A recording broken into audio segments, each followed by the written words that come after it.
Well, hello, grievers. Mandy here. Restorative grief is all about creating easy access to healing, no matter where or who you are.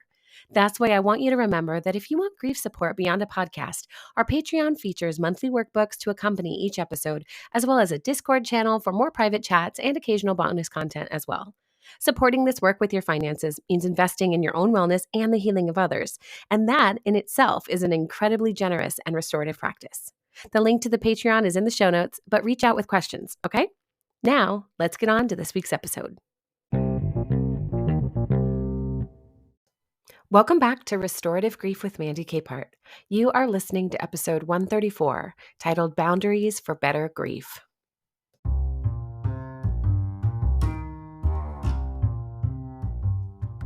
Grief is a complicated state in our lives, but there are ways to experience it with a lens of good or better without moralizing our experience. Have you ever said, "Today is a good grief day"? Well, that doesn't mean that you aren't still experiencing your grief, but it does likely point to a healthy relationship with your boundaries with others as you heal. Today, let's explore the profound impact that expressing our boundaries can have on our overall well-being and the relationships we cherish. Boundaries form the framework of our self-identity, defining the limits of what is acceptable and respectful in our interactions. And when we are grieving, clear boundaries help us create an environment that fosters growth, respect, and understanding so we can maintain our ongoing friendships and circle of support while we heal.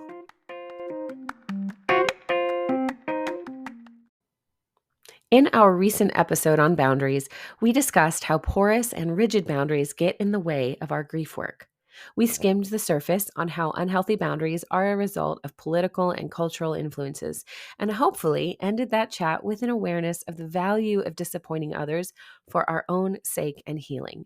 And if you didn't catch that essay, now is a great time to go back to episode 132 and listen when you're ready. But developing healthy boundaries in our lives goes beyond understanding the impact of white supremacy on our grief work and existence. It is one thing to begin building an understanding of why we accept weaker boundaries, but it is quite another to choose the grief work required to build new boundaries and begin healing. So today, we're going to engage in a practical exercise called boundary mapping. Boundary mapping is the process of identifying, establishing, and maintaining healthy boundaries in interpersonal relationships and around our self-care practices, along with our newfound understanding of why healthy boundaries are crucial for grief work. This exercise can encourage us to visualize and articulate our boundaries in a tangible way. And that allows us to lean into any disappointment surfacing from boundary work and also empowers us to communicate our needs and our boundaries effectively, which we will all agree is really hard to do on a good day, let alone when we're grieving. Ideally, this exercise can strengthen the relationships we want to keep and allow us to see how porous or rigid boundaries are perpetrating our own harm. Before we start, let's identify the science behind why this exercise works, because we all love an effective and proven method, right? Sometimes when we're grieving, skepticism wants to protect us from any further hurt by assuming, yeah, a strategy might be great for others, but not for us. Or maybe that sounds really good, but there's no way that's true. Research suggests that visual imagery, imagination, and intention setting activates the regions in our brains associated with emotions and motivations. This allows us to better understand what we want, what we need, and our limits. By mapping our boundaries visually, we activate these neural pathways and reinforce our understanding and commitment to our own grief work and healthy boundaries. It's especially helpful because if you've ever worked with me or talked with me, often the first question I put to you is, well, what do you want when it comes to grief work? And when your response is, well, I don't know, this is a great place to go back to. Well, what are your boundaries? What do you not want? Right? Now, I love a good sports metaphor because obviously I'm a soccer coach, but if you're not able to enter into that type of visualization with me, please feel free to pause and imagine any situation you would prefer that feels relatable. But for now, I'm going to walk through a visualization scenario where all of us are soccer coaches. So imagine you are standing on the soccer field, passionate about the game and your players, but struggling to communicate and assert your boundaries with the parents of the players who often undermine, overlook, or challenge your coaching decisions. Once you have this scenario or a similar one in mind, and again, pause right now and if you need to, I want you to find a quiet space to reflect without distractions. So if you're driving, it can be useful to just pull over and take a moment or pause and return to this episode when you have time. Allow your mind to settle and eyes to close and visualize yourself in this space that you've just imagined, surrounded by a protective boundary. What qualities does the boundary have? Is it a line on the ground or a fence or a brick wall? Just notice it for a moment. I want you to, from where you're standing, observe the players and the parents, the ball, the field, and your coaching decisions. Notice how the presence of the parents at the field impacts the way you speak to the players or your own sense of security and belonging within the boundary that you have visualized. Now, as you continue to visualize the boundary, I want you to imagine it transforming into a bold line of energy emerging around you, symbolizing your personal boundaries. The first boundary you visualized may have been very firm and rigid, like a brick wall. We're going to imagine that disappearing. And in its place, bring this bold line around you. Or maybe the boundary was really, really far away, keeping everyone at a big distance. I want you to imagine it somewhat close to you, where you have personal space, but that people can also come closer. Give this line a color and a thickness, like a density that represents you and the importance of your voice. Now take a moment after that's in place to reflect on how you can communicate your boundaries, now beautifully visualized, to each of the parents on the field.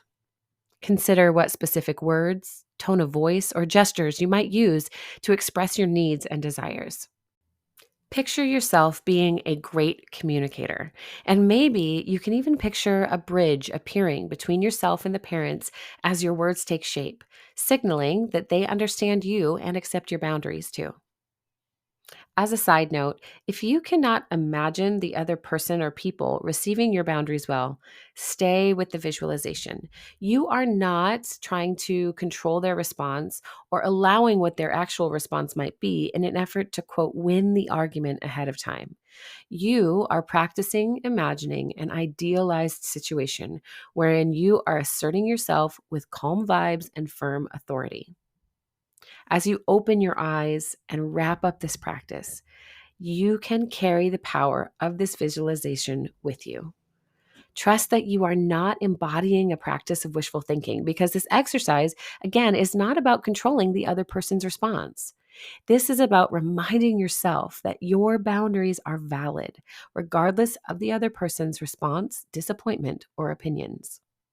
You are deserving of respect, and communicating your boundaries is essential for your own growth as a person and griever. You may want to take proactive steps to communicate any new or redefine boundaries with others in your life, ensuring that your decisions and voice are honored, valued, and respected. But I know that can be kind of a scary thought.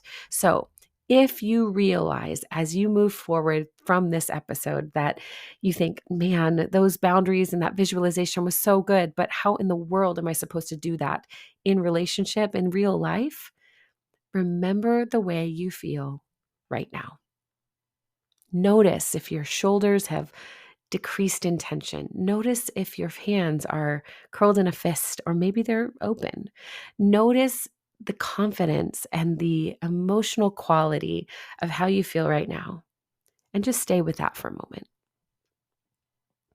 Being able to connect the dots between this exercise of visualization and the positive experience in your nervous system and your body and your emotional state is going to remind yourself when you get closer to conflict or in a situation where your boundaries need you to back them up. You can return to remembering how good it feels to do just that. Because remember, by firmly establishing and asserting our boundaries, we create the space we need and want for our grief work to be allowed and permissible and safe, and where connection and honor can flourish.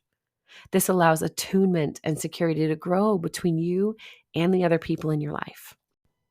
Before we wrap this up, I want to encourage you to remember that with visualization comes action. We cannot rely on magical thinking and manifestation as a way to change how we feel about grief. When we engage in a practice like visualization, we are not just trying to change our mind and hope for a better future.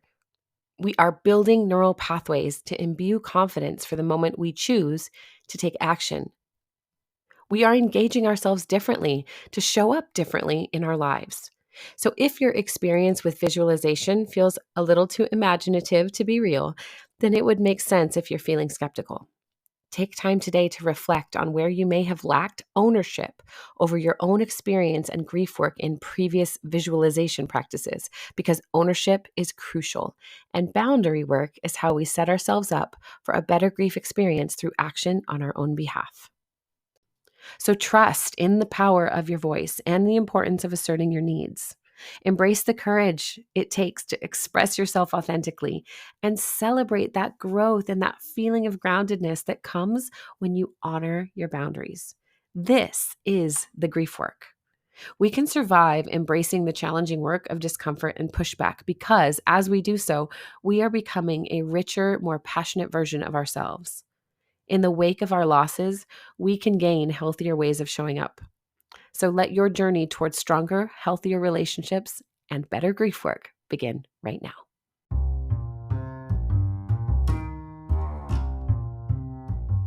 Thank you for listening to episode 134 of Restorative Grief. We want to heal in our grief, and we are willing to do the hard work for ourselves of developing an inner world that aligns with our values. And boundary mapping is a fundamental aspect of maintaining healthy relationships by promoting self-respect and self-esteem. By mapping your boundaries and imagining yourself honoring those boundaries, you are building a toolbox full of self-efficacy and confidence for your healing. If this is your first time listening to the show, thank you for showing up here with me. There are plenty more grief resources on Patreon if you're interested in deepening your grief work and connecting with other people doing the same. Becoming a financial supporter of the show is also an option, which allows you to partner with me in creating conversations that help us heal. Be sure to subscribe to the show, and if you haven't yet left a review, do that today. We love seeing all those beautiful words come through and hearing more about what you want to learn on the show as well. And as always, one last thing before we go. Please remember, the only solution for grief is to do the work of grieving. Thank you for listening. I'll see you next week.